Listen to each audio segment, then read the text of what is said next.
Isola 2000. Aujourd'hui, nous vous accueillons sur la terrasse du spot car c'est une journée un petit peu spéciale à Isola 2000. En effet, d'ici moins d'une heure, nous aurons la remise des trophées aux champions. Les champions d'Isola 2000, c'est-à-dire les athlètes qui portent les couleurs d'Isola 2000 sur les podiums en France et à l'international. Nous allons commencer nos interviews avec Julia Pereira. Donc pour ceux qui ne la connaissent pas encore, Julia a 15 ans, c'est sa première année en équipe de France. Elle tourne sur le circuit Coupe d'Europe.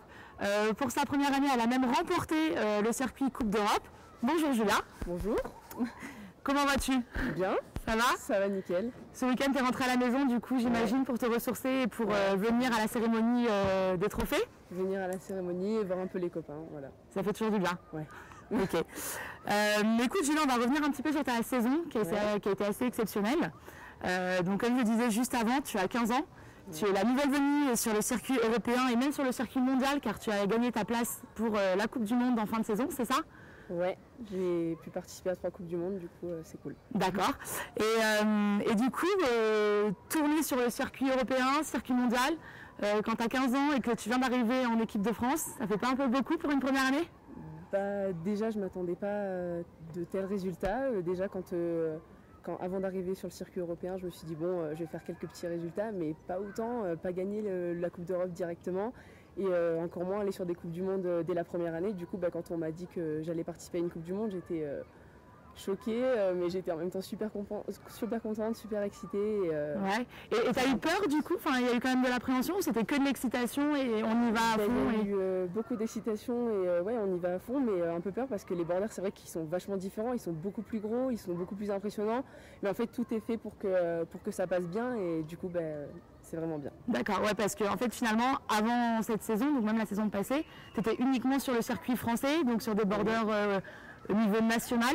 Très petit et ouais, du coup même Kids Coupe d'Europe, ça change vachement quand même niveau taille de border.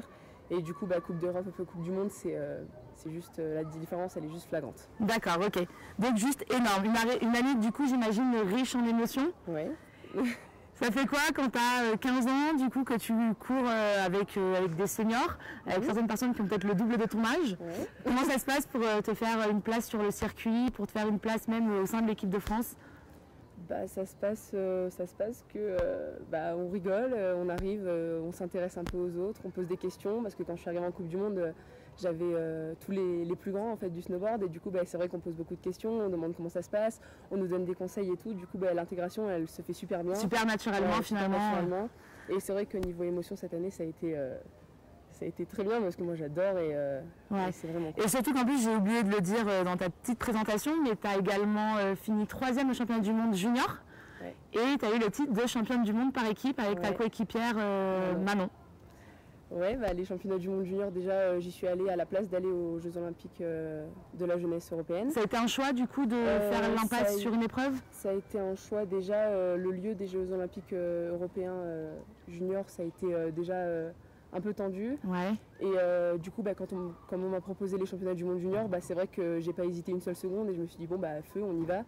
Et quand j'ai été qualifiée pour la finale en individuel, déjà j'étais choquée. J'étais au départ avec Marion. C'est limite si je pleurais pas. Donc Marion qui est ta coach en fait. Ouais. Marion qui est du coup coach, qui est une isolienne également. Ouais. Et du coup j'imagine que c'est un grand soutien pour toi de l'avoir au quotidien sur le circuit Coupe d'Europe et Coupe du Monde, puisqu'elle t'a accompagnée aussi sur quelques Coupes du Monde.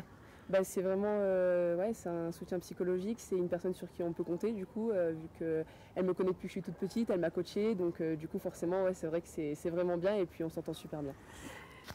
C'est toujours un bon soutien. Et du coup à 15 ans, il y a encore une question qui s'impose, il y a le snowboard, c'est bien beau, mais il y a aussi l'école. Comment ça se passe pour toi du coup pour gérer l'école, les compétitions, les entraînements? En même temps les amis, puisque à 15 ans, on a des amis. C'est aussi les amis, les premières sorties, etc. Comment ça se passe?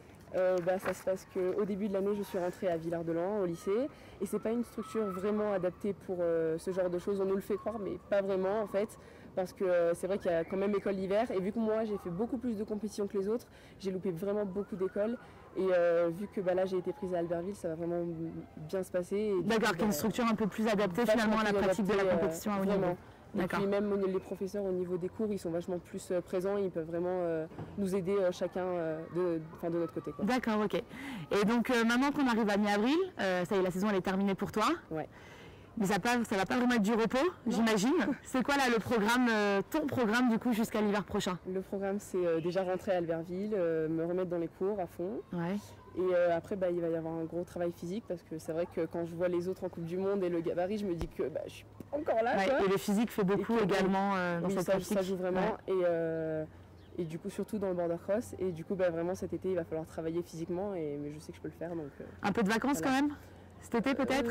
Les week-ends, et quelques jours. Après, je vais partir en stage. Donc voilà, mais c'est toujours du travail. Donc programme intense tout le temps. Voilà. Ok.